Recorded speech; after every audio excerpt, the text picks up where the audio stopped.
Throne of Grass is not I just said Throne of Grass.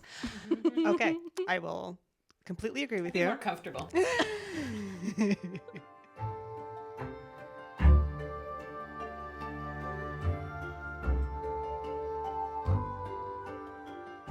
Welcome to Recapping Romantasy. Hot takes on hot literature. Who are we? We are me, Maura. I am Tabitha. And I am Emma. Recapping Romantasy contains mature content from fairy smut to dragon rider torture to monster genitalia. Be sure to check out the episode notes for content warnings and the links to our socials. So today, we're talking about Crown of Midnight, the second episode in Throne of Glass. You're looking at me like I forgot something. No. Okay. I'm just looking at you. I'm looking at you because you're talking. Oh, you just have a look like you forgot something. And last time I led an episode, I said the name of the book wrong. So, Oh, that is very true. and we all know I can't read, so it's fine. So yeah, we're doing Crown of Midnight, which is the second book in the Throne of Glass series. Some disclaimers. Number one, I read this book like forever ago, and I think it's been a month since one of us read it most recently. That's a garbage sentence. It's but a while ago. Yeah, it's so long ago. This I think maybe in like June.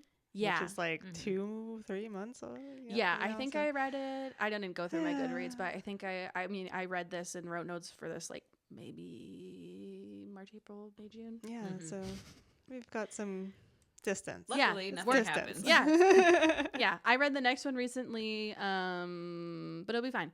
So yeah, if we don't say anything correctly or remember things correctly, that's why. It's a weird game of telephone we're doing. But if you don't remember what happened in the last book, aka the first in the series, Throne of Glass, this is what happens. So an assassin, Celaena Sarathian, gets drafted by Prince Dorian to compete in the contest to be the king's champion. So she gets to kill people. She was a slave in jail. So if she wins, she has to be the king's champion for 5 years and then she'll be free. While she's competing for this competition, there's like evil monsters trying to eat the other contestants, and she figures out who it is with the help of Queen Elena's ghost. Queen Elena was like the first queen ever, so she's very important. And then she also gets help with Princess Nehemia, who's a princess from like a neighboring kingdom. So yeah. Oh, and there's also Kale, who is the head of the King's Guard, but he's like just there. And him and Prince Dorian are the two parts of this love triangle. Yes. Kale, spelled Cha-ol, like a Klingon name.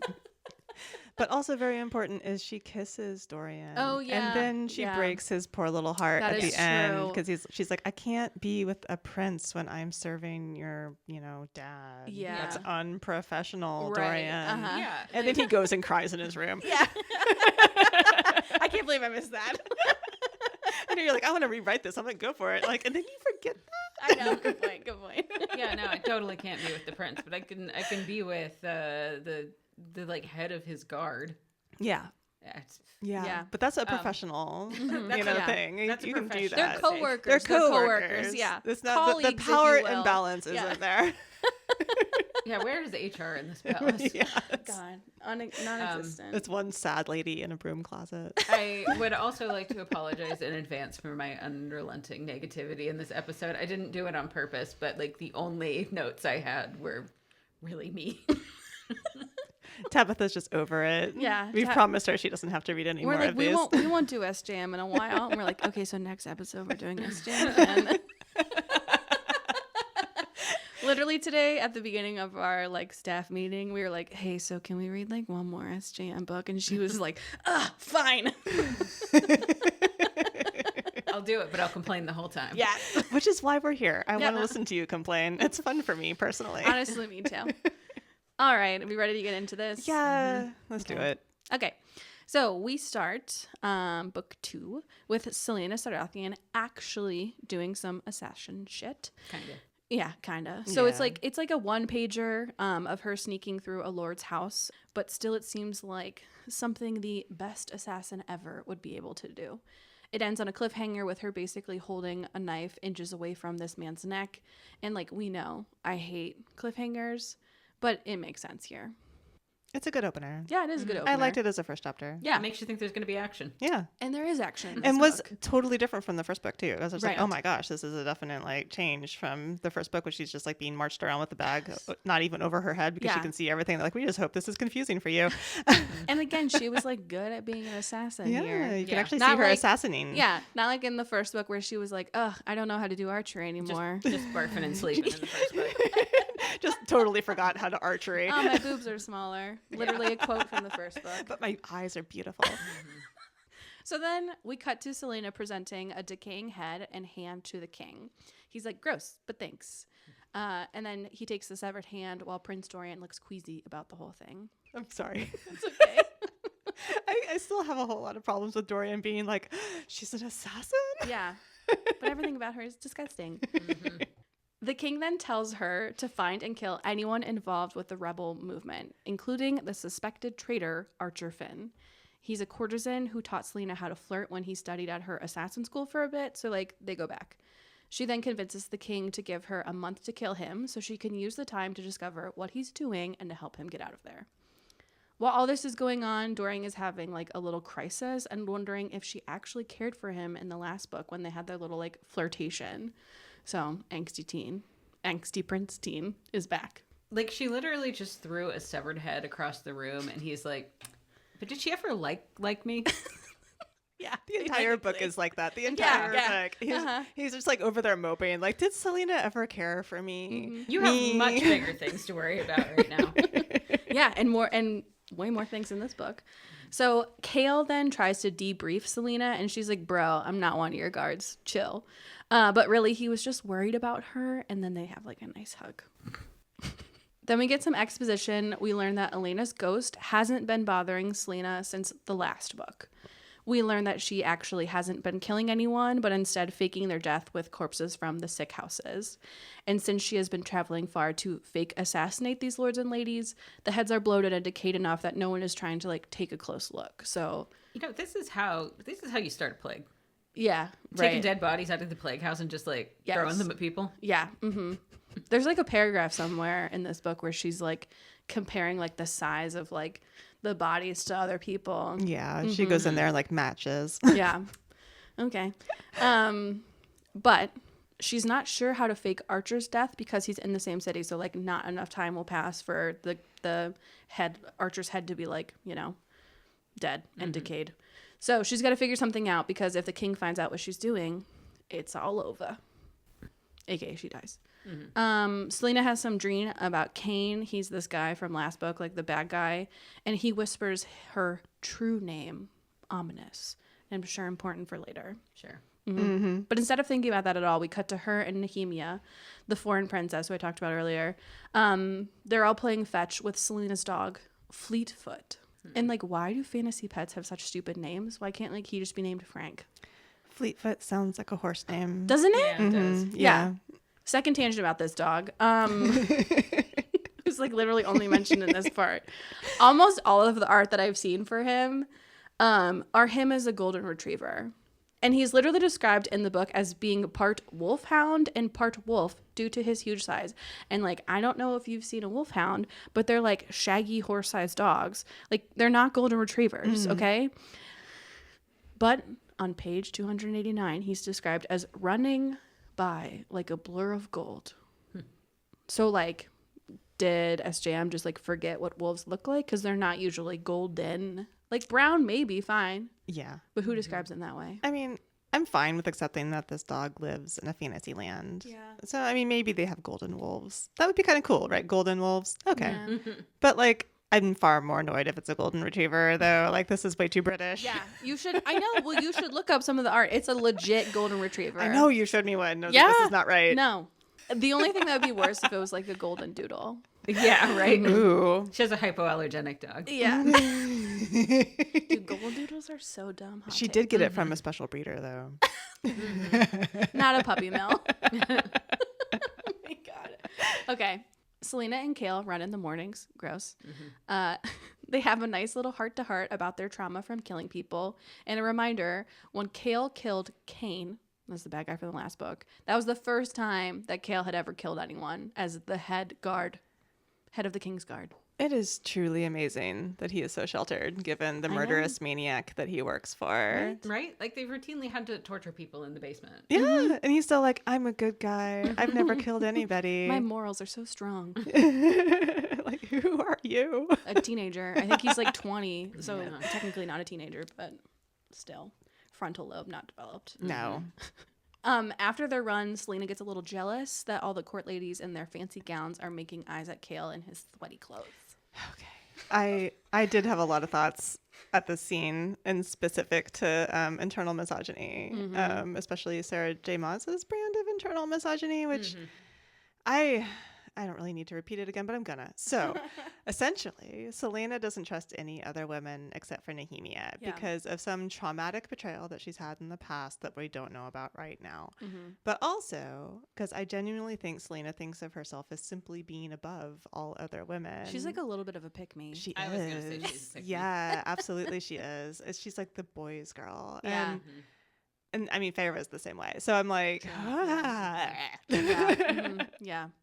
Oh yeah, Farrah was classic with the like, well, I have this beautiful dress, and I guess some girls are into that. Like, look at my heaving tits. breasts in Yeah. this corset, and They I look- bet some people are into Yeah, that. they look so beautiful. I'm sure some women like to like show these off. Yeah. Not me though, because I know how men would react. I know. Yeah. Selena and Dorian chat. He whines about them not being friends anymore, and she's like, please leave me alone.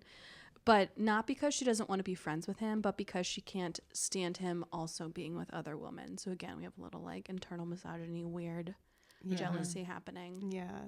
What also really fascinates me about this whole book and the setup of this series in general is how Dorian and Kale are so weirdly focused on her. Yeah. Like these They're, are like, people obsessed. who have like whole lives, I right? know. And then like all they talk about or think about or talk to each other about is Selena. And it's so off-putting to me. I'm just like, okay, dude, you're a prince and you're the head of the Kingsguard.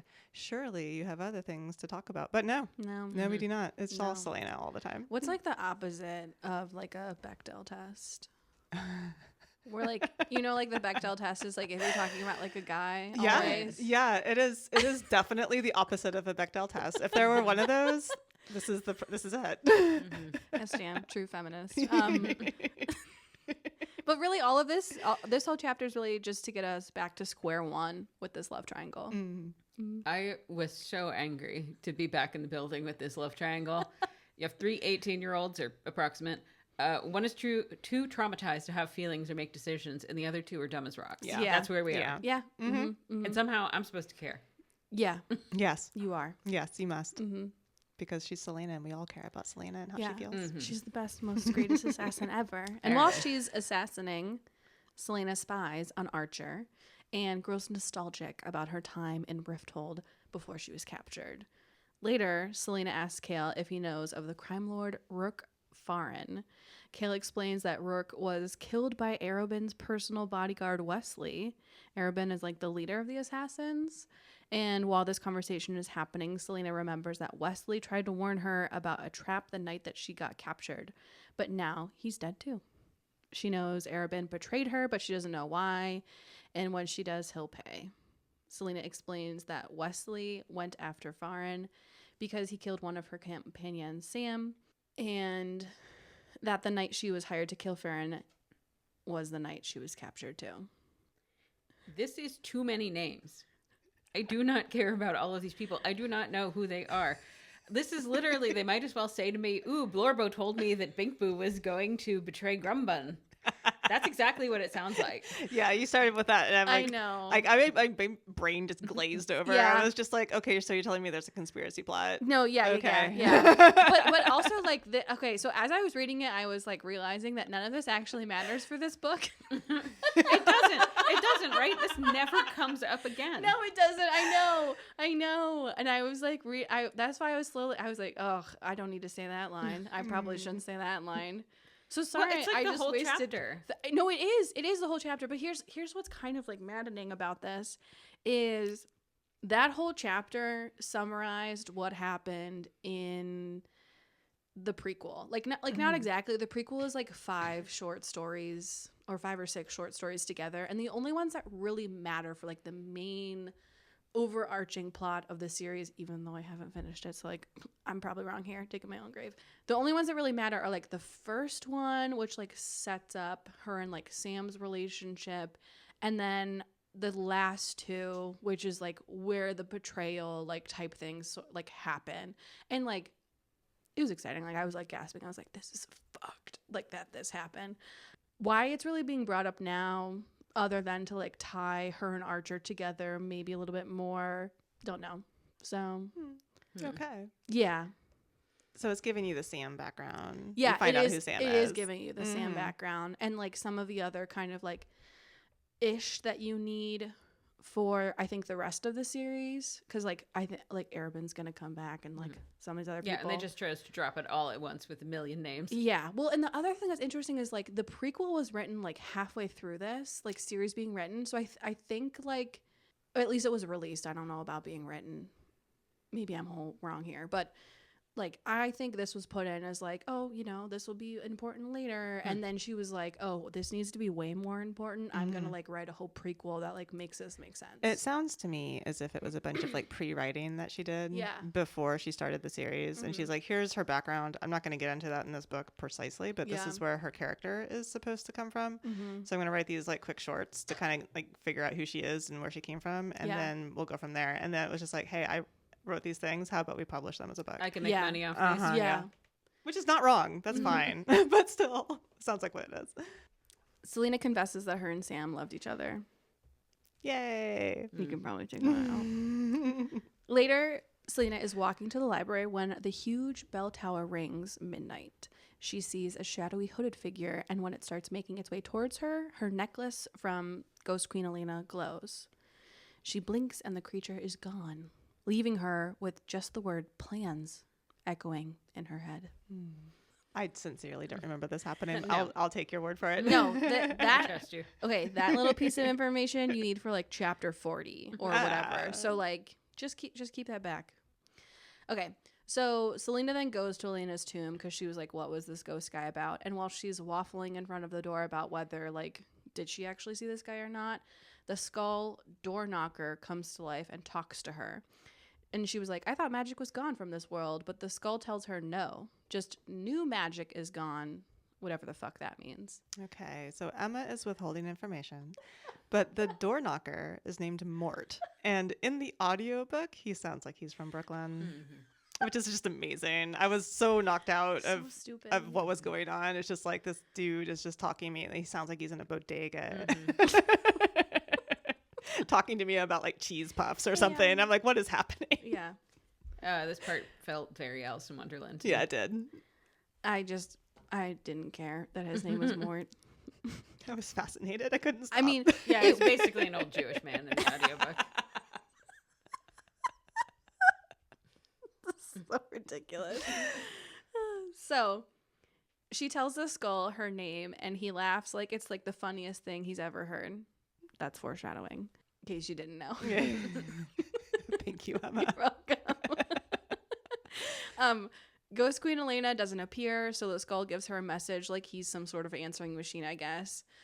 Mort tells her that she is bound to the fate of this world, and this is only the beginning. And Selena basically responds with "fuck you" and "fuck fate." Fair. As Badass. she would, yeah. So then her and Kale go on a fake date in the city so she can run into Archer. And they do the like, oh my God, I haven't seen you in forever.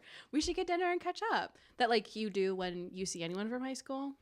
I feel like every time this ever happened to me, we just mutually decide to ignore each other.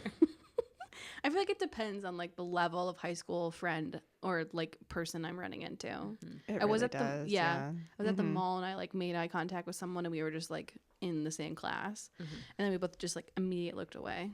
And the second she was gone, I was like, oh my God, I know her. Like traumatized. I went to a very small school, so I don't really run into a lot of people that I knew. Well, that's lucky for you. Yeah, we all scattered. And on top of that, I live in a different state than where I went to school. So Yeah, I think I would. do not see people unless it's by accident in an airport. Very close. All right. Kale acts like a little jealous of how hot and familiar Archer is with Selena. And like, poor Kale, doesn't he know that nice guys finish last? He's going to find out. Yeah, he does. And it's precisely why he's going to find out. So Selena has to slum it as a guard at this like party that is going on because she's basically an indentured servant to the royalty. She watches the royal court wine and dine, and it's a little boring. After the dinner, she tracks down Dorian to tell him that she's suspicious of his cousin for no other reason than gut instinct. And she says, stay away. He accuses her of tricking her way to her position by flirting with him, which is just like a wild turn for him because from my memory, he picked her for the tournament. He was like, you are my champion. And like, what did she gain by dallying with him? Like, maybe they made out. I think we talked about at the beginning. I mean, I didn't remember. I didn't put it in my recap. They kissed once. Oh. And on top of that, is he really accusing her of sleeping her way to the top? Because what? I know. It was really like a strange take. Mm-hmm. Is this about me? That's what he sounds like. Yeah, he does. Yeah. I mean, the whole thing was just like, I don't even know why they had a relationship or almost had a relationship in the first book anyway. No. So the whole thing was just like, Dorian, you have got to just chill. Yeah, This no. is so dumb. Get it together. Have some dignity. No, yeah, he has you are a no- prince. My God. Guys, in the next book. Sorry, I'm just remembering. Okay, so then Selena goes to visit Keltane. I call her Caitlin because It's all the letters are there, but they just don't make that It's name. Caltane. Anyways, Keltane is this like bitchy Regina George like character from the last book. But instead of being hit by a bus, she went to jail. And so Selena asks her about Dorian's cousin and the king's grand plan. And Keltane tells her a bunch of like cryptic nonsense about how Duke Parrington, the evil guy from the last book, and the king want her for like something big and something is coming. Watch out. She also casually drops in this part that the Duke has been coming to the dungeons to sexually assault her.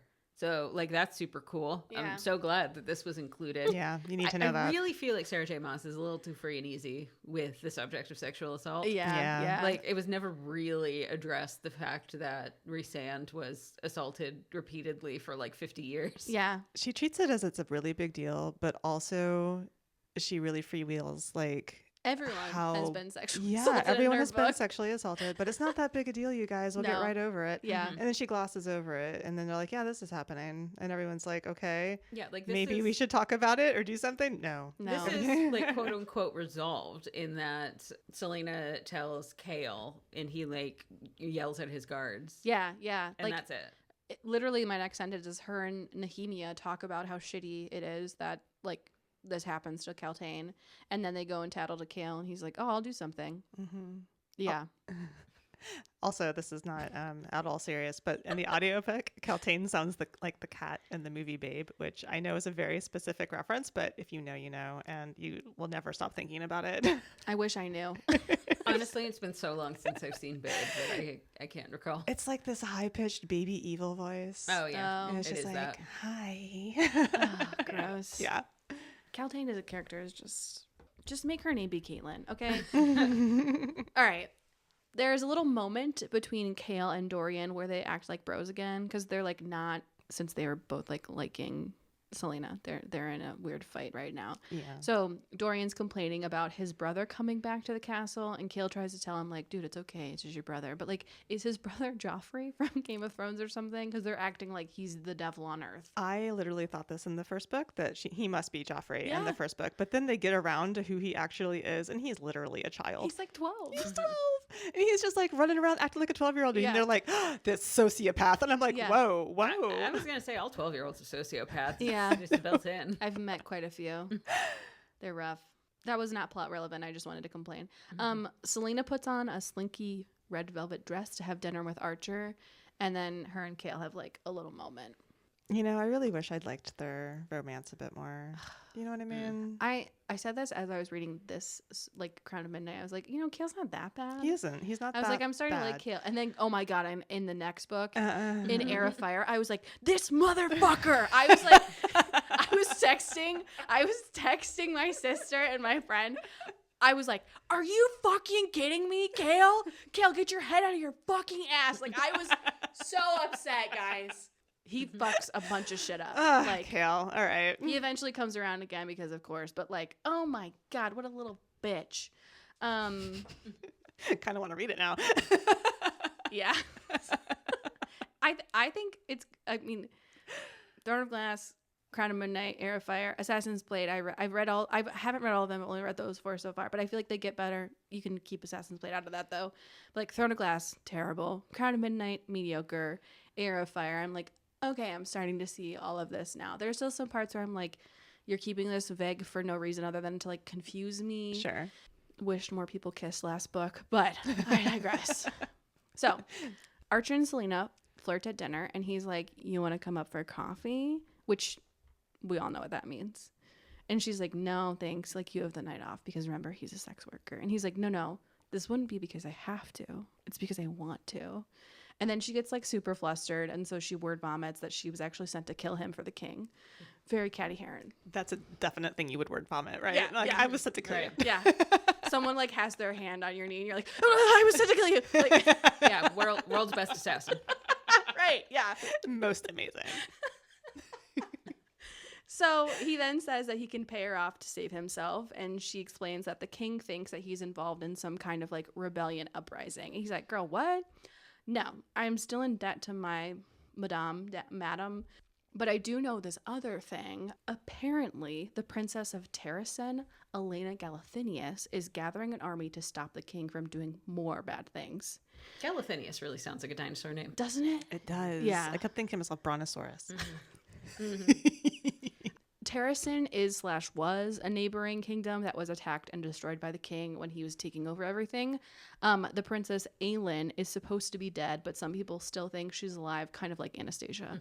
And the king also like killed and enslaved everyone in Terrasen, so he's evil. Selena hears this and she's like, sorry, Aelin can't come to the phone right now. Why? Because she's dead. And I felt so cringy saying that. I'm literally blushing. Like, She would totally do that, though. yeah, I know. Because she is definitely that type of character. She absolutely would. So she then tells Archer that he can fake his death now or later, but if he does it later, then he has to give her some info about this Terrasen rebel movement. They decide to go to this rebel party tomorrow so they can like learn more. Selena tells Kale everything, and he tells her to be careful. And she's like, I'm a strong, independent woman. What's your deal? And he's like, I know I shouldn't, but like, I care about you. And Kale, like, my guy, you got no game. Here is when I say again, I honestly thought I liked Kale, but that's not the case. No. This man is so boring. I've never had a feeling about him, positive or negative. He's just a person who's there. Yeah. He wears clothing Yeah. and He's like boots. white rice. He's like a carrier for other more exciting things, you know? He takes on the flavoring of what's next to him. Yeah. So this rebel party that they're at is a masquerade ball, which is perfect for sneaking around. Doesn't that seem like a dumb fucking idea? Yeah, for Just sure. to have like a secret rebel organization and be Yeah. like, how about we all dress up so we don't recognize each other? Yes. Sorry, go on. Yes. This party is hosted by one of Archer's clients, who's a war profiteer. But they are like the nice kind of warmongers because they said that they saved some wrongly accused people from the gallows. Aw. I don't know. Yeah. Bizarre. In this guy's office, Selena finds a word mark book, which are like these magic symbols, okay? And the book has this riddle. It is only with the eye that one can see rightly. How is this even a riddle? Like, yes, you can only see with your eyeballs. I don't know. She has to figure out what it's connected to or something. It's vital to the plot. That's all you need to know. So she's about to get caught, and then she starts fake crying to get out of it, which is like amazing. What a girl move. And right as she's about to leave, you know, because she's like crying, I'm so sad, he pulls a dagger on her and cuts her forearm. She then like flips over him and gets the upper hand until he tells her that the blade has been coated with a mild poison and she'll temporarily be paralyzed soon. So then they like scuffle a little bit while she's slowly losing control of her limbs, and in the short fight she steals the blade back and slices it across his neck, and he's dead. Somehow, while she's like still being slowly paralyzed, she makes it out of the building and all the way like across the city to the castle. Okay? Amazing feat. Then the last thing she sees it before she's passing out is Kale's blurry figure running to her. But I kind of loved it. That was a good chapter. Yeah. Yeah. It was exciting. It was fair. And then I'll say this. The hottest of takes. I think the Throne of Glass series should have started with this book. I know there was that whole first book, number 1, Throne of Glass. It's the name of the whole thing. But like it's It's so boring. It's so bad. The only thing you actually need to know is that Selena is the best assassin in the world and has become like the king's champion. That's all you need to know. You don't need the rest of it. We set up the characters through here and in this book. This is actually connected, I think, to the greater plot. The first one is just boring. No, you're totally right. Thank you. I will 100% say Throne of Glass was absolutely not necessary. Yeah. We didn't need to see the competition, the No. meaningless relationship with Dorian that got tossed out at the end of the book. Mm-hmm. Meaningless, doesn't make any sense. The very bare bones world building, we didn't even know who she really was. No. And we hardly even get like background on Anyone. anybody Yeah. into it. So it's like, we could have cut all that, Mm-hmm. gotten straight to the assassin stuff, said that, hey, yeah, she's indentured to the king Mm-hmm. for 4 years Yeah. because she made a deal to get out of the salt prisons. Yeah. Done. Easy. Mm-hmm. The only thing you're kind of missing is like the start of the intrigue of the magic. Yeah. But you could have reworked this book Yeah. so that it made more sense. Like Yeah. have her discover Elena's like secret tomb or whatever within this book. Give more like an actual purpose because he was like fucking there for all of last book. Just Yeah. decided she wasn't worthy of talking to, Yeah. which like Brat energy from Yeah. Mort right there. But like even more Brooklyn energy. Yeah, right. But if you're reading the series, you obviously unfortunately have to read Throne of Glass or like I don't know, Cliff Notes it maybe, and you can get by. Yes, hear us complain about it. in the Right? Yeah, just episode. listen to the episode. Yeah, nothing came out of that competition except her current job, which they could have just given her because she's so good at assassinating, except kind of not really because she's kind of bad at killing people in this book. Yeah, Hey, she just did it. She yeah, just killed someone. But that was someone she wasn't supposed to kill. The That's people true. she's supposed That's to kill, she's true. not killing. That's fair. Yeah. That's a fair thing. Good point. You know, I think what would have been more interesting if she actually was killing people in this book, yeah. and then she's like, you know what, maybe I shouldn't be doing that. Yeah. Yeah, it would have made it Little, more like, morally crisis of the complicated. Yeah. character. Mhm. Yeah. If we rewrote all these books, it'd be so much better. So she's now passed out in Kale's office, and even though he's head guard, he's actually like terrible under pressure. So he's like, "Oh my god, she's covered in blood. She must be bleeding." And then he cuts her dress off, and so now she's naked because it's a romance story. But she's not injured. And before she passed out, like again, she did all these amazing feats. She like killed this guy, ran across the whole town while she's being paralyzed, and then while she was still not paralyzed, she was like, "This is the poison."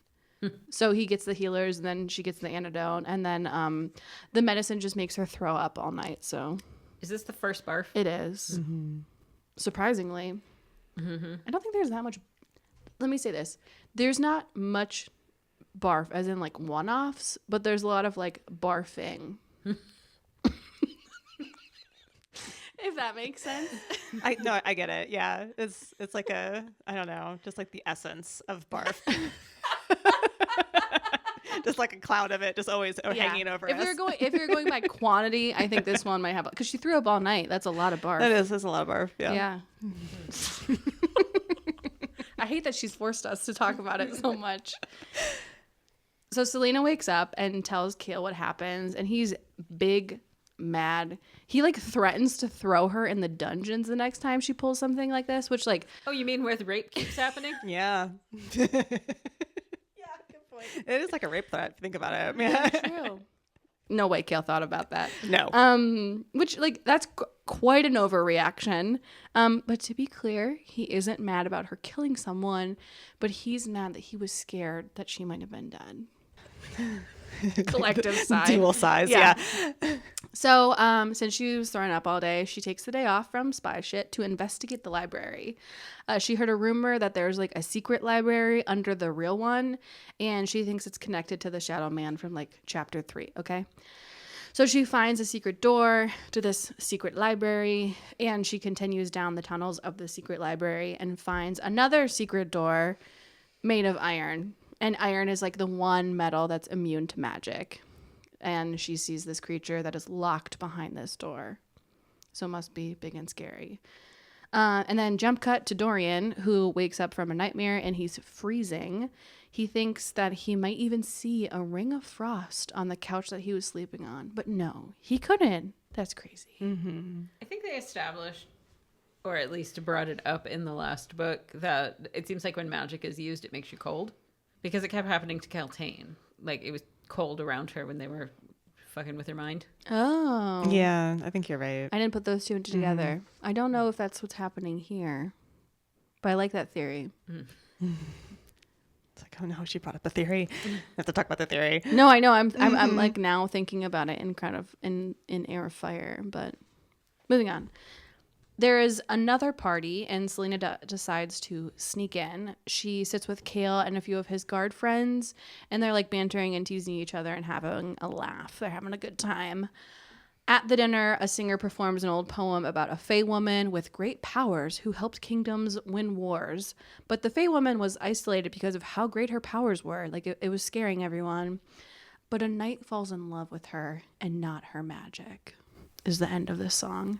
And Selena cries about this song. It hits her in the feels, and Kale holds her hand and comforts her. Shouldn't he be doing his job right now? I'm sorry. It's unknown what his job It's really a party. is. It's a party. Yes, he's partying right now. He can have fun. He's got the night off, right? Think about how many balls he went to in the last book. Oh my Right? All the ones he was like, no, you can't come with me. Sorry. Yeah. You can't come to any party. On the other side of all this happening, with them having their little cutesy moment, Dorian is like forced to watch the woman he loves and his best mate gaze longingly into each other's eyes. Get it the fuck together. Never. You fucking creeper. Nehemia tries to friend break up with Selena the next morning over breakfast, and she calls Selena selfish for killing people for the king because, like, Selena's only doing it to get her own freedom or whatever. Selena then confesses everything to her and takes her down to Elena's tomb. Isn't it a little strange to be mad at her for killing people because of that reason and not the killing people reason? Yeah. I don't know. This feels like no ethical consumption under capitalism for me. Like, I get that she's like, she thinks she's actively killing people, but it's like, I don't know. There's larger machinations here to get like so mad at her about this specifically, rather than maybe just question her about it first. I don't know. Yeah. I guess they got to move the plot along. Yes. So while they're in this tomb, Selena looks around bored, and she notices the word marks on the ground create different constellations. The stag, which represents Queen Elena's country, Terrasen, is pointing towards a carving of an eye with a hole in the wall where the people would be. Selena realizes that this is the answer to the riddle. It is only with the eye that one can see rightly. So this is hilarious to me. Like, if you just looked around the room and seen the eye, maybe we could have gotten right here. But also, this is reminding me of Indiana Jones when they're like looking for the Eye of Horus or whatever it was. God, I wish this was Indiana Jones. I know. This is why you came into my area and you were just like, Maura, we need to talk about Indiana Jones. I'm like, yeah, we do. Right now. Let's talk about Marion right now. Yes, I had to drop on her the knowledge that the original series is not in chronological order, that the first book is actually the last one to occur in the series. Yeah, okay. I didn't know this. I didn't even know they were books, to be honest. Oh, did I say book? Yeah. Movies. Oh, okay. Maybe, yeah. Yeah, so you can, I mean, we're pretending the Crystal Skull doesn't exist. You can imagine that he stayed with Marion. Yeah. Okay. Because I was always so mad. I was like, where's Marion? Yeah. Where is she in these other two movies? I was only interested in him and her and the adventures, the hijinks they would get up to. And then she's just not there. And I'm like, I'm deeply not interested in this. Yeah. Sorry, tangent. No, that's what we're here for, to be honest. To read these books, good or bad, and to tangent, and to not force. You're choosing to listen to this. Moving on. So, Selena... Before they get the idea that they don't have to listen to us. Don't turn it off. Look, you got to listen to something while you're driving, something when you're doing the dishes. What are you going to do, sit in silence and let the existential dread People sit do in? that. People sit in silence all the time, and it's crazy. I always have music going. I can't believe people do that. Like, psychopaths. No, I'm just kidding. You're not. So Selena peers through this hole, but she only sees a wall. And she asks the skull why she can't see anything, and he now decides to become Xaden, Ryerson, and Iron Flame and say, you must ask the right questions to receive the right answers. Like, ugh, I'm sick of that. You can listen to my Iron Flame episode to hear how I feel about that one. Yeah, it's a classic. Yeah. So Selena asks Nehemia to teach her about word marks so she can learn more. Back in her room, she starts to make connections between the riddle from the book she found, the eye necklace that Elena gave her last book, and the word marks / like eye carving in the catacombs. And she's like, oh, maybe this all like comes together and I should like think about these all together. And Nehemia's like, girl, you crazy. And so she drops it. Oh, yeah, because all of the magic shit in the same place being connected would be weird, right? Yeah. Can't believe you're trying to be logical here. So homegirl Selena is back on guard duty again, but she left to go snow waltz by herself because she's bored and cold. Cale comes around and is like, what the fuck? And she tells him, I just wanted to forget everything and be a normal girl for a minute, which feels very like every girl in a 90s TV movie. And Cale asks her to dance with her anyways. If this was a 90s movie, it would be playing the song Kiss Me by Sixpence None the Richer. Yes. Yeah, Yes, it would. Also, this scene, once again, reminded me that these characters are like 18 years old and cringe. Yeah, they are. Yeah. So they're dancing, and at first she's like, well, like, you rejected me last time because things were like dangerous for us to be seen together. And he's like, it's different now. Like, wow, Cale, just like you ooze charm. Kid's got no game, man. No, he really doesn't. He is like a walking piece of cardboard. Yeah. No. It's great. I just read a fan fiction, and like the male love interest just had like so much like charm and like suave, and Cale's just like, again, white fucking rice, which I feel bad for him. As they dance, they gaze into each other's eyes, and Selena looks at Cale and she feels like home. But why? Why? Because he has the personality of 4 walls and a roof? Yeah, She needs a get home, it? Tabitha. Yeah, she does. She doesn't have one. She's an it orphan. got burned down, remember? You know. So Dorian is actually watching Selena and Cale again, just like a fucking creep. Yeah. And Nehemia sees him and she's like, dude, get over it. And then she asks Dorian to stop his cousin from expanding this like labor camp. And he's like, I don't have control over my cousin. He's his own person. And she's like, you're selfish. Would you save Selena if she had to go back to the camp? And he's like, I can't do it.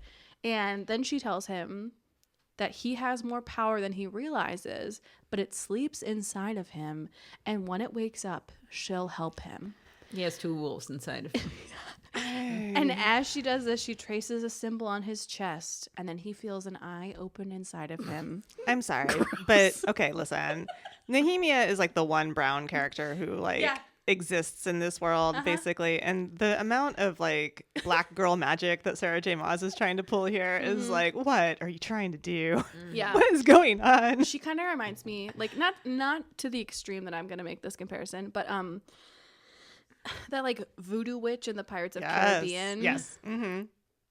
No, Just, that's like, exactly it. Just like a smidge. The voodoo witch is like way crazier than I think Nehemia is being here, Yes. but still. But I think it's like it's that, but pared down. Yeah. Without the the stuff with the mouth and everything. But like stuff with the mouth. she's got like some weird stuff with her mouth going on. Yeah, her let's be teeth honest. are black. Yeah. But yeah, so like she doesn't have any of that. She's very like clean cut, but still it is that in essence, Yeah. right? She's Yeah. just out there like doing this weird voodoo stuff, and these Well, white it's- characters are having to react to it, and Right. it's very strange. Yeah, I mean, it's the classic sort of like, ooh, brown people know more about mystical things Yeah. than Yeah. white people. Yeah. That is Uh-huh. honestly just another way to dehumanize them. And it does Yeah. feel a little bit ramped up in this book. Like she wasn't like this in the last book. It feels Yeah. just more like Yeah, that combined with what happens in a little bit is not a Yeah. good look. No, it really isn't. Give us like 20 more minutes, maybe 30.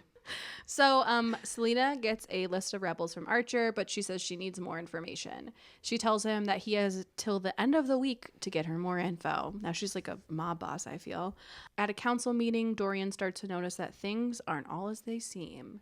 The labor camps that Nehemia was asking about have way more slaves than they should, and his father, Duke Parrington, who's again that evil guy from last book, and Dorian's cousin are all wearing matching black rings. They form a polycule. Wearing matching rings. Dorian suggests that they treat the slaves with humanity, and his dad tells him to shut up. You know, what a nice king.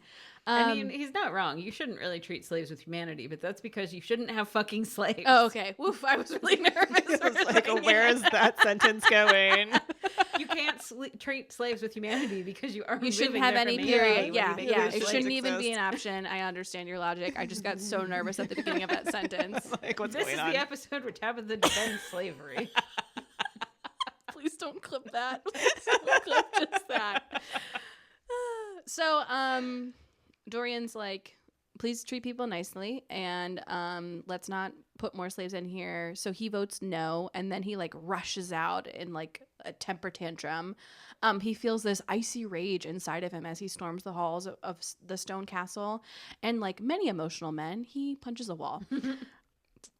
So no, it's okay.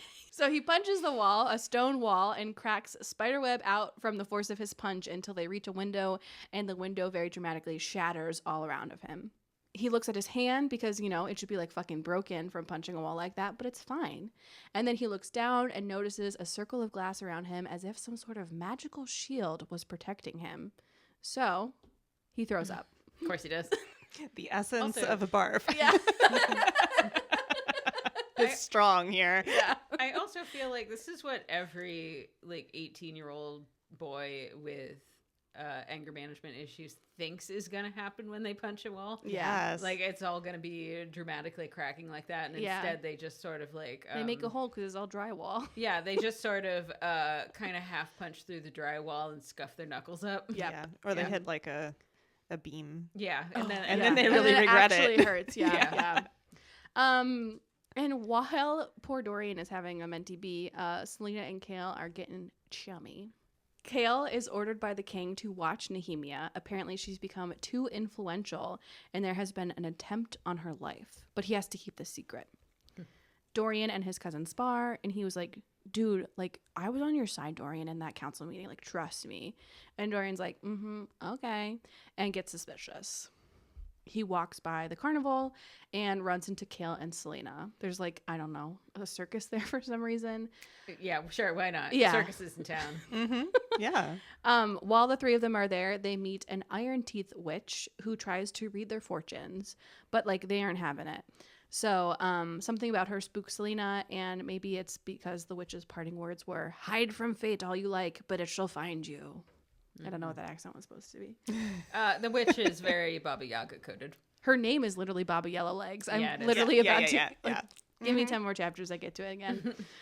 Selena's freaked out because witches eat children. And, you know, as a 17-year-old, 18-year-old, she's a child. Some part of her was like drawn to this witch, but luckily her like eye necklace from Queen Ghost Elena started reacting and saved her before she could, you know, like get eaten. Dorian then gives Kale a black stallion for his birthday. That feels sexual to me. Does that check Yes. out? Okay, yeah. Okay. Yes, Yeah, it is. it does. You don't just randomly give someone a black stallion. No. Unless you're fucking. I'm sorry. Yeah, big masculine horse like that. Yeah, it's weird. Like, why would you do that? I wish they were fucking. That would make this book so much more Yeah. fun. It would be interesting, wouldn't it? Yeah, I had thoughts about that as I read it, being a horse girl, but then they flew away from me, and I didn't. Yeah. remember It was a them, long time so ago. It was a short It moment. was so long ago. Decades and- ago, it feels. But then I thought to myself, that is weird. Why would you give someone a stallion? Yeah. Why? Alexa, play birthday sex. Yeah. Selena doesn't meet Kale for their run that morning, and he's like all worried. So he goes and asks Nehemia, and she tells him that Selena took the day off because it's the 10th anniversary of her parents' death. And like, I forgot how old she was because sometimes I just like don't want to think about the fact that she's a teenager. But Kayla's like literally in shock that she lost her parents when she was 8. And again, I was like, she's still 18? Like, I thought she was like a little bit older. And then I Googled it, and Favorite is 19 in like Yeah. all of ACOTAR. Yeah. And could someone just please recommend us a Romantasy book where the human characters are all like at least 25? Like preferably closer to like 30. 27, 28, 30. I want yeah. someone in their 30s at this point, just But- to break up the monotony Me of too. early 20s. But then I'm like, okay, maybe they don't write books about emotionally mature characters because the books would just be boring. Mm. These people would just be like logical. Yeah, I know. It's like I've seen people make lists before because Yeah. I know this is a common thing that really bothers people Yeah. in this genre. So why is everybody a child? You're right. Yeah. Especially when it's not a YA book. Like I this is mean, YA, so fine. Yeah, this is Fine. YA. But Akatar is like deliberately straddling a line between young adult and adult. So and like she couldn't be at least like 22. right. You know? Yeah. Maybe. She can't be 22 because that's too old to straddle that line.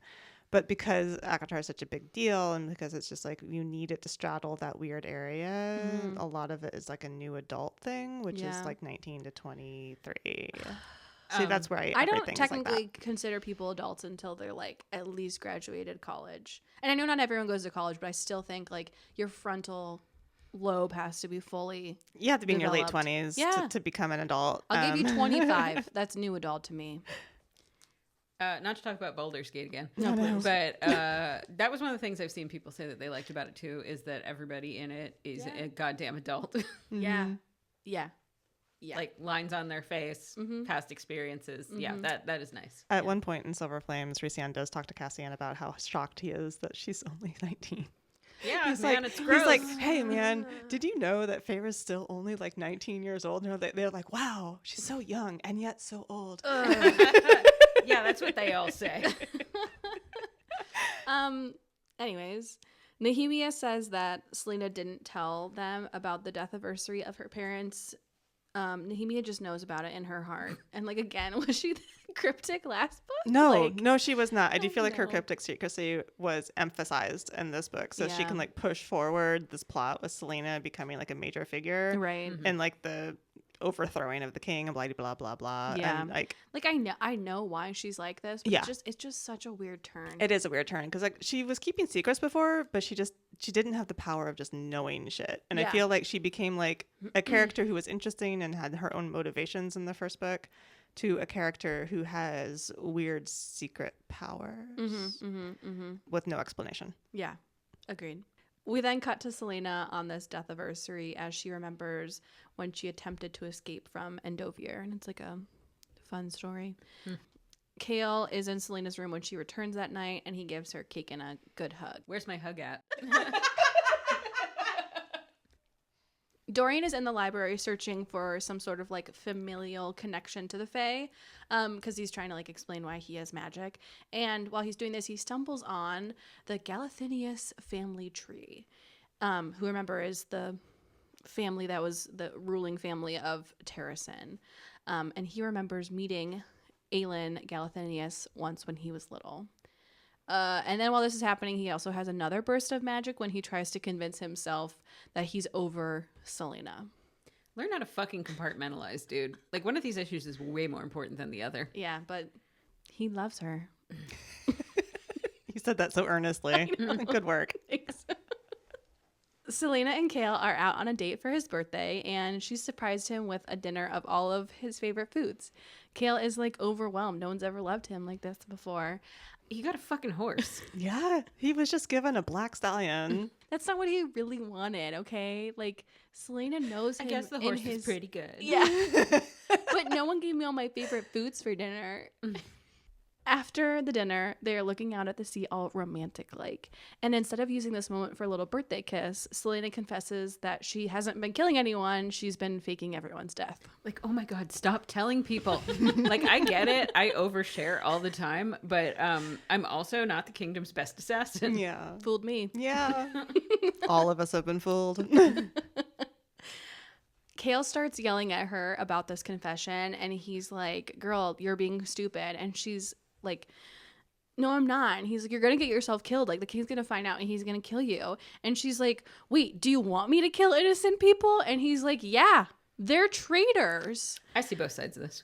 This conversation to me has been in the back of my mind the whole time I've been reading this. I'm like, there's no way they can end up together because she goes against everything the king's for, right? And he's like the king's little lackey. And it's not like he got tricked into like being this because, you know, he was like a slave in a jail camp like somewhere. Yeah, he He's, totally like, chose this path. chose and is complicit in all of this. Like, so they really can't ever be together until they're both on the same page. And I Correct. don't see this happening in this book. Spoiler. No, Kale is a really hard character for me to wrap my brain around in a lot of ways because, like, as you say, he chose his path.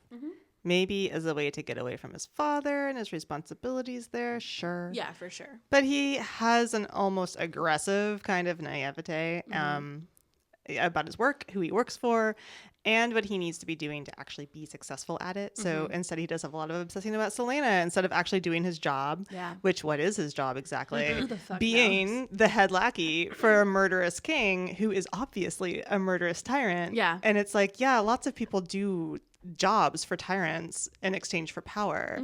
But he's not really one of those types. No. So, like, who is he? You know what he'd be doing a lot as the head guard is like writing out the schedules for the guards and like attending little council meetings to organize my for the God. upcoming parties. This really explains why I like Is he a middle Taste manager? of Gold. Yeah, it really does. So is Kale a giant middle manager? Yeah, Okay. he's the head of the guard. Like I said, he's the one that would have to like organize everyone. He wouldn't have time for this shit. Honestly, it makes so much sense now that he's this boring. I like Yeah. He would be over there signing off on schedule changes. Yeah. Yeah. And being like, is the armory locked right now? Who's in charge of the armory today? he'd be like, according to Paycom, you've taken too much time off. Yeah. I can't let Yeah. you. I can't give you any more. Like, give me the map. I'll put little X's to figure out where we're gonna put guards during the balls. That's his job. So boring. But yeah, you guys are right. This is not a new development that the king sucks. So like, why would new info sway him? I don't know. Great points around everyone. So she tells him that she's been getting info from Archer about the rebel movement so she can bargain with the king for a shorter contract and then escape to far away. And Kale's like, I'll go too. And then he gives her a big smooch. Aw. Partners in selling people out to a power mad evil king. Totes cute. They make out all the way back to the castle and she invites him into her room. And then it fades to black. Upsetting. The next morning, they're cuddling in bed, and she casually slips into conversation that was a first time for her. But she brushes it off when he's like, "What'd you say?" And then she does at least think about a contraceptive tonic, so that's good. Don't know if she took it, but You know, you say disappointing, but I imagine that man just laid there like a dead fish. yeah. She had to do all the work. Yeah. Oh, yeah. She was on top for sure. I was a little more charitable to Kale. I was picturing like a really boring missionary, Yeah, like no Lights off, foreplay. Yeah, under the yeah, blankets. yeah. Yes, exactly. Yeah, just like really intense eye contact the whole time. Oh, my God. He would very much be staring straight at her. Yeah. Oh my god, and just panting above her. Maybe it's better it faded to black. Oh, my God. Like, it just surprises me that she was a virgin. Just like knowing the world that she was in as an assassin, you just would have assumed maybe, or like she talks about being in love with Sam and like. I don't know. I feel like when you're young and in love, you're like, I'm in love because like I did this amazing act with this person. That's why we love each other. It like clouds everything, you know? But I was mistaken. Sure. No, I agree with that. And also, it's like how Kale can be the head of the King's Guard, but also having never killed a person, Yeah. there are a lot of seemingly impossible character traits in this book. Yeah. Yeah, I think it's bad writing. I think it's this way of making the characters morally pure because you know you have to make them good. Yeah. And you don't really know how to do that other than falling into the common things that we think of as morally good. Yeah, Like the being a Catholics guard but thing. never having to kill a person. Yeah. Being a virgin, like somehow that's a value that they put on Selena. Even though it's It's a value for the Catholics yeah, or we live- Christians in general. We really. live in a society. We live in a society that thinks that is a value. So Yeah. it's a way for us to further think that Selena is a good person, even though it really shouldn't carry that weight. Yeah. And she has sex with Kale because he is the same as her in that Like, regard. She Like, she can't do it with Dorian because you know he's not a virgin. Yeah, he sleeps literally before she was like, "Can't be with you. You sleep around." I'm Yeah, jealous like- because you sleep Yeah. around. Yeah, It's just so impractical because she grew up like as an orphan and then in an assassin school, and she talks about how the courtesan came and like learned assassin stuff. So why wasn't there an exchange where like the assassin can learn courtesan stuff to get close to people? she said she did learn how to flirt from Archer. Not you, them. No, I know. You missed it, but Tabitha just made it very like, "Oh my god, whatever." Face at me. Just let her fuck. I know. Anyways, in the morning after they did their little cuddles and stuff, they're like, "We have to keep this a secret from the king so he won't find out, and also we can't tell anyone because like we have to save Dorian's feelings." Oh yeah, because he might get creepier. Yeah. Stare extra hard. Yeah. Yeah. Meanwhile, while his friends are fucking, Dorian goes to the Iron Teeth Witch. Her name is Baba Yellowlegs, as I said earlier, and he asks her if magic from the world is really gone. To which she says, on this continent, it's all gone. And then she tells him that someone needs to figure out why magic from this land left before they can figure out if it can come back. Which, like, I don't know, that seems like really obvious advice there. Selena is trying to track the rebels, but they're all fleeing the continent. And Archer tells her that he actually warned them, but he won't do it again because she needs to kill them or something. I don't know. So she tells him to give her more names or she's cutting off his head. I love how Sarah J Maas's villains always tell on themselves so obviously. Yeah. Like, that was the moment right there. You're like, oh, Yeah.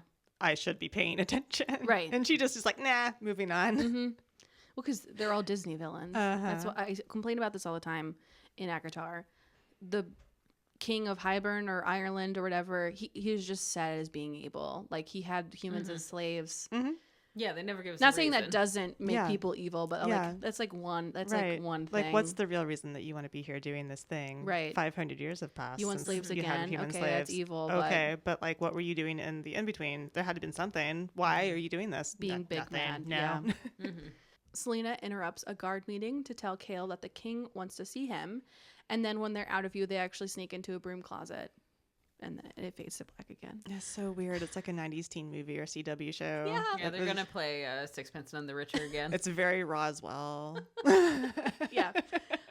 She and Nehemia are chatting about Selena's Between the Sheets fun times when the princess gets serious and makes Selena promise that she'll free Eelway. Eelway. Thank you. I never know how to say that. That's Princess Nehemia's like home kingdom.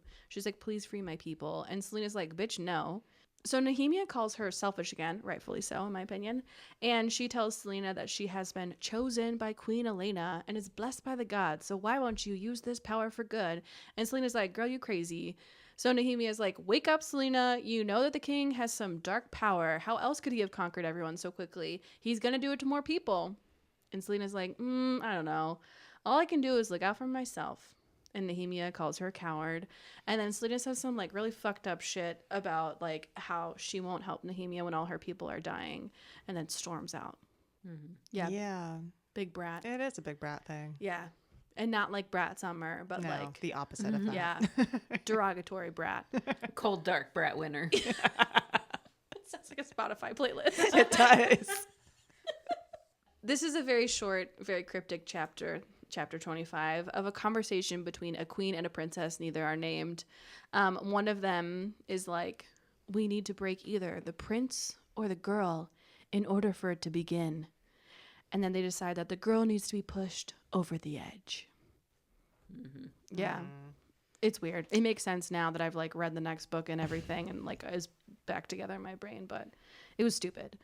The king and the boys are all out hunting, and the king tells Kale that he's interrogating Nehemia tomorrow night, but don't tell anyone. Later, Dorian tells Kale to treat her well, aka he gives Kale his okay to fuck Selena good, I guess. There's really no lead up to him just being okay with this. Oh, None at all. it's super out of the It's blue. like he's been staring at her hard and him hard for Yeah. like the entire book, and now he's like, go It's, have sex. all I've you actually like. accepted it. I'm He totally might- cool.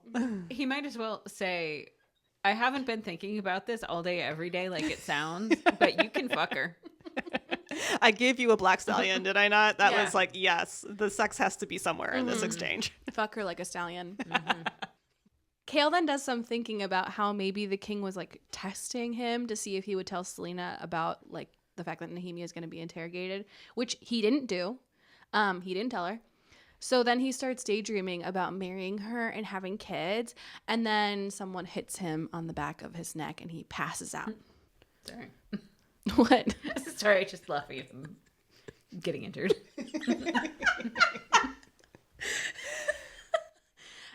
Late the next day, Selena realizes that she hasn't seen Kale at all, and then she's worried, so she runs to his room and finds a note addressed to her. It seems that the rebels have taken Kale as a way to get her to leave them alone. She has to meet them at the banks by tomorrow, or he'll die.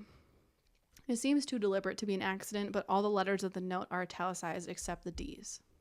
Did you either of you read this? No, I listened to it audio. Okay, then never mind. Yeah. Maybe it was just a typing error or something. It could but have been. It doesn't connect to me now, but this is again like 5 months later. So I wonder if there's a fan theory about this somewhere. Probably. Google it later. Okay. Kale is chained up and beaten when he overhears his capturers talking, and he figures out that these are the rebels and that they're actually after Selena and not him.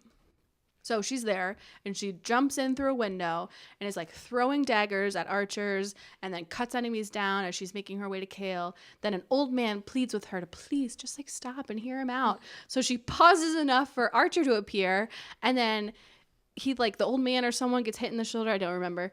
But he convinces her to stop and listen. It's like they were perfectly fine with beating the shit out of her until she started kicking their asses. Yeah, I know. Wait, stop. Let's talk it out. Wait, you're good at this. Hold on.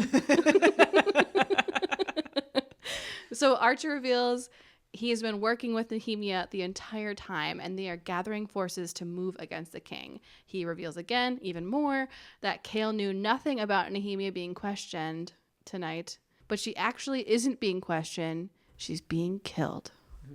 Oh. I'm sorry, I don't know why I'm laughing. That whole chapter to me was like a bunch of confetti cannons going off and people running around. And, like I didn't know what was happening. I couldn't see what was like in my peripheral. Yeah. It was very chaotic. It is a little weird that he just like, by the way, I know that Nehemia is being killed right now in this very moment. Like, how, what? But okay. Kale didn't know. Kale didn't know. Yeah. And she's Even though like, he this is did. all brand new information to me. Yeah. So then Selena's like, oh no, my best friend, even though like I basically called her a cunt like 2 chapters ago. She runs through the city and the castle to try to get to her before it's too late. Then she opens the door of the princess's bedroom to find her dead body laid out on her bed. And it's like a scene, like there's blood everywhere. Yeah, it's gross. So, it's a choice to fridge a woman. But the only person of color in the book is, also this fridged woman. Mm-hmm. I want to talk about this later, but no, it's incoming. Okay, I'll prepare myself. And then we're now entering part 2 of this book. It's called The Queen's Arrow. Dorian and Kale are both in Nehemia's room. Selena sees Dorian silently crying and then realizes Kale knew what was going to happen all along. I don't really know how she puts those 2 things together, but again, read this book forever ago. So feeling betrayed, she attacks him. Kale tries to calm her down, and as she fights with him, she like isn't having it, so she yells at him, "You will never be my friend. You will always be my enemy." I was trying to get the inflections right, but I think I messed them up. No, it sounded good. You're not my friend anymore. Yeah, basically. You will always be my enemy. Dramatic. She tries to stab him, but her hand gets frozen in midair by Dorian, and then one of the guards comes in and knocks her out. Mm-hmm. Kale jails Selena and puts her in the cell right next to Kaltain's. And hopefully you remember Kaltain all the way back from like chapter 8. And he's like, when he jails her, like throws her in the brig type thing, he says he'll leave her there long enough for her to decide not to kill all of them. I mean, if my boyfriend knew that my best friend was going to get murdered and didn't tell me, and in this instance, I'm a world famous assassin who could definitely stop that from happening. Yeah. And then he put me in a dungeon so I could cool my pretty head about it. The end result of that is his death. Yeah. Mm-hmm. I totally agree. I feel like this is the first I'm hearing Selena say that Nehemia was her best friend. Like, I get that they were friends, but like best friend. This is like when a random kid at your school dies in a car accident and people who never hung out with them were like, we were so close. Like, I get being upset, but she's like manic with it. Yeah. Oh my God. I have a story about this. And back in high school, it's not funny because this boy died. It's not. Yeah, he died very suddenly in his sleep. He was really popular, and people knew him really well, obviously, and his funeral was well attended. I didn't go because I had severe anxiety and I didn't know him that well, and I wasn't going to be going to his funeral. That's insane. But my friend at the time did, and my friend at the time was a pathological liar. And so when she went, I learned the next day, I go to school and everyone's like, "Hey, did you hear that your friend broke down at his funeral and claimed that she was his girlfriend?" And I was like, "Yeah, I did not know that, but it doesn't shock me." This is wild. So I get when Selena wakes up, she and Kaltain talk, and Kaltain tells Selena that she's being forced to marry Duke Barrington. which is all shades of fucked up because he was raping her. Yeah. Just so messed up. So Kaltain tells her to punish every last one of them, and Selena's like, with pleasure. That was kind of nice little circle of that, but Kaltain really has no purpose in this book other than to foreshadow shit that's happening in the next book, which I like took out because it doesn't matter. There's like dragons and stuff appearing next book. Yeah, doesn't she start talking about like the stuff in the sky? She's And like, she's there's like like saying weird wings things. in this crevice, and it's Yeah. giving me a headache, and oh my god, blah, blah, blah. Really, in this book, again, her purpose is to foreshadow and also just to show like how depraved the king and his cronies are. So, despite everything that happened, the king didn't kill Kale or Selena, like with all of this shit with the rebels and whatever. But now Kale has to get her in line in order to get back into the king's good graces. Kale then realizes that him and Selena are over for good. Sad. Mm. Sure. It was one of those things where it was like, okay, this is so flash bang boom done, Yeah. Mm-hmm. and I was like, I have nothing to say about this Oh, because no, it's like, yeah, I don't have enough of an emotional connection to them to care. No, because Kale's boring. Mm-hmm. I let my girlfriend's apparently best friend die, and she's mad at me about it. Like, oh, boo hoo. Yeah. Guess we're broken up now. Yeah. You know, he's gonna be one of those people who's just like, hey, whatever happened to you and that girl? And he's like, yeah, she's a crazy bitch. Yeah, right. And my ex was so crazy. He doesn't do that next book, but Good for him. Yeah. Maybe he's growing as a person. I no, don't know. but he like, you know how like Dorian mopes this book and is like, Mhm. oh, Selena. That's what Kale does in the next book. Jesus Christ. Yeah. Beautiful. Mm-hmm. I know. So he's heartbroken. Selena is now back in her room, and she finally mourns the loss of her friend for like a few days. Gets like full comatose. She burns all of her dresses. Yeah. So you know it's true mourning. Yeah, it Again, is. it's manic behavior. Yeah. Kind of random chapter, but a random slave girl working in the labor camps is thinking of what she will do once Princess Nehemia accomplishes her goal and like frees them. Then she hears that the princess is dead, and so she swings her pickaxe into a guard. She is Spartacus. Because of Nehemia's death, the king summons the lords to the castle, even Kale's father. Dorian tries to use his power on command, but can't. Selena finally breaks out of her depressive episode after realizing who killed Nehemia. It was Grave. Who could this person be? I don't know. Yeah, great. I loved him. He was one of the competitors from the last book. Oh, yay. Yeah, I actually... Had to look back in the before times. I did. I talk about it in a little bit, so spoilers to come. She goes into the tomb and takes some treasure and also the first king's sword, Damarius. Damaris? I think it's Damaris. Okay. Yeah. Just want there to be extra letters there. Could be Damaris if you wanted to get really fancy. You guys listened to this. You should know how it's This pronounced. was like ages ago. I think it's probably Damaris. Okay. So she gets Damaris, the first king's sword. The skull Mort warns her that she will anger the gods by doing this, and Selena says, "I laugh in the face of danger." Ha ha ha ha. You don't like Lion King?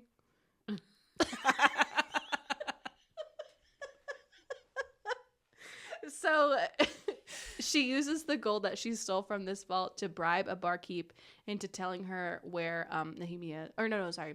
where Grave the person is, not Nehemia's grave. Then like randomly we're in Grave's POV for some reason, this character who like just got reintroduced. He thought he got away with the murder up until now. He's like running through the city until he reaches a dead end, and then Selena appears from the fog and he lunges for her, but she cuts across his shins, crippling him. She starts torturing until he gives in, and it's kind of badass, to be honest. So he's dead. And Selena interrupts a council meeting with his head. She like throws it on the table, and then she lectures this other guy who's never been mentioned, Minister Molson, who hired Grave to kill Nehemia on like he should assassinate people better. She's basically like, don't put a hit on someone right after you like publicly quarreled with them. And like these two people literally came out of nowhere. I searched for this guy's name, Minister Mollison, but he was only mentioned once in Dorian's storyline, like way back when they were talking about expanding the labor camps. It's out of nowhere. There's Yeah. nothing. Nope. I also was looking around like I have no idea where she's getting any of this. Nope. Like apparently Graves was his competitor in the previous book, but I don't. Who remembers that? Who knows remembers that? No one Yeah. remembers that. And I'm talking about, I'm like, how did you even come to this conclusion? None of it makes sense. Because she's smarter than all of us. I guess. It's not bad She just writing. knew. She's better. She knew something. I feel like a chapter got cut in the interest of time, and Yep. that information was in that chapter. Yep. Then while Selena's still at this, council meeting causing a ruckus, she provides a list of all the people that she killed to save Kale. She tells the king that she did it as a part of her duty as champion, and so he's like, cool, I'll pay you double. Kale has a tense breakfast with his dad, who's just like a huge dick. He says if it comes to war, it'll be the champion's fault, aka Selena. He tells Kale to come home and protect his people because they'll be attacked first. And Kale's like, fuck off, dude. Somehow this is also all about Selena. like when he leaves breakfast, he threatens his dad not to even look at her. Yeah. And I'm like, where did that even come from? You guys weren't talking about Selena. Again, learn to compartmentalize. He's worried about being cuckolded. Yeah, exactly. It's like, I don't even know who that woman is. She might have sex with you too. Selena, in part of her morning, goes through Nehemia's stuff and finds the same word mark book that she found at that masquerade way back when. A message in word marks is written in the book that says, don't trust someone. Selena doesn't know the last symbol, so she can't figure out who she shouldn't trust. Selena then realizes what the I in the riddle is, due to Nehemia's notes in the book. On the pommel of the sword of Damaris, there is an eye. So she holds it up to the hole in the wall in the tomb, and she sees a poem. Oh my God. She then just asks the skull to tell her what the hell the poem is about, and he says it's about 3 magical items. The ghost queen, Elena, finally makes an appearance after, being gone this whole book, but she's actually, corporeal this time. And she comforts Selena, gives her a nice big mom hug as she grieves Nehemia. She then goes to Nehemia's grave and sings. And, I don't know how you pictured it, but there's, no words. There's no, description of the music. So the only thing I could picture is, that weird little tune that Matthew McConaughey does when he, pounds on his, chest and sings, oh, or whatever it is in Wolf of Wall Street. You know what I'm talking about? Yes, I do. Yeah. Mm-hmm. So yeah, I didn't think of it like that. good, 'cause but it's weird to think of it that way. I think it is weird that that's what you thought about, but I also that's on brand for you, and I really appreciate that. Thank you. Yeah, I was like, there's no, I don't know what this is supposed to be at all. Well, it specifically says she doesn't know their language, right? Yeah, she does. It's like a funeral dirge. I was think. gonna say, No, I it think is. Yeah. I think the intent is she is singing in a language that has been Banned. banned. Yeah. It's been restricted by the powers that be. So it's very someone singing in Irish Yeah. Gaelic. Yeah. as they're being colonized by the British. Yeah. I know. I just was like, can I get a little bit more description here? That would have Please. been nice. Yeah. But we're not here for that. Nope. Selena runs into Dorian in the library. They complain about a cloaked person skulking around there at night. Kale wants to look up the song that Selena sang, and the librarian is so rude and unhelpful. It's almost ridiculous. Except he does say that the only dirge he knows is in another language, and it's in one that the Terrasen nobility would sing.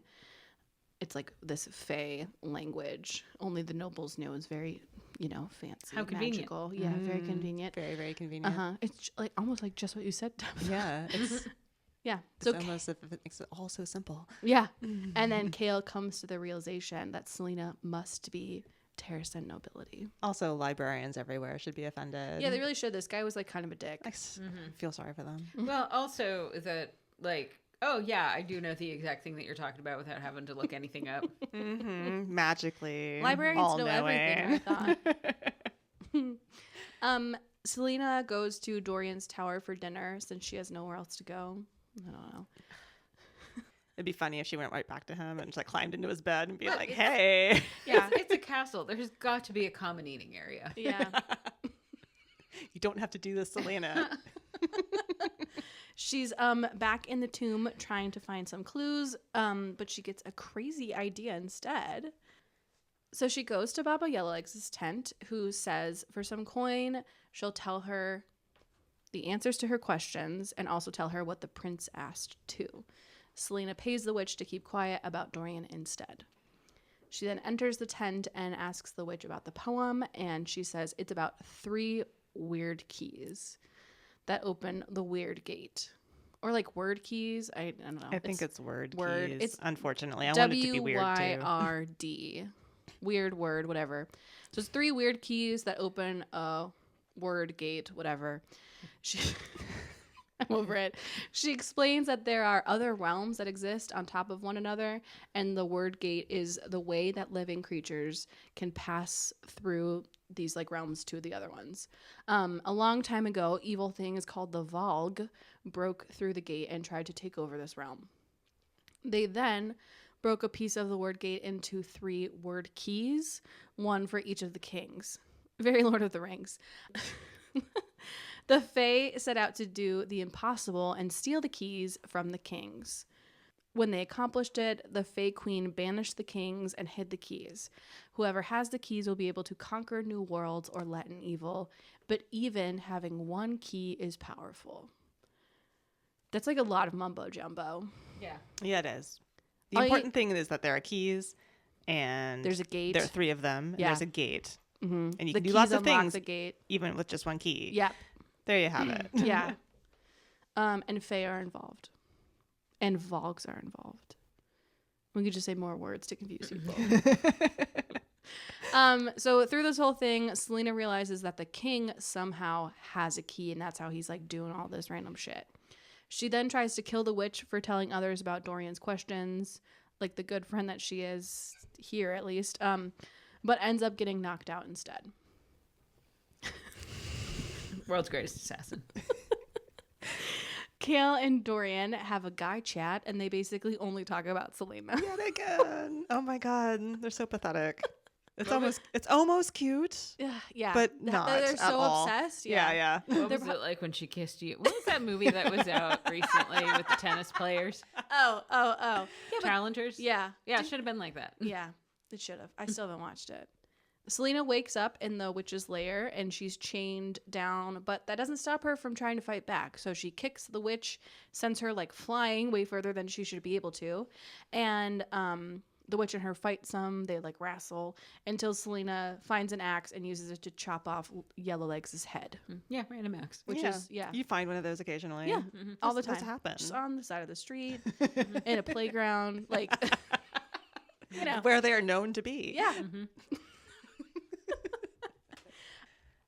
Kale is in Selena's room and finds her will. Like, yeah, as you do.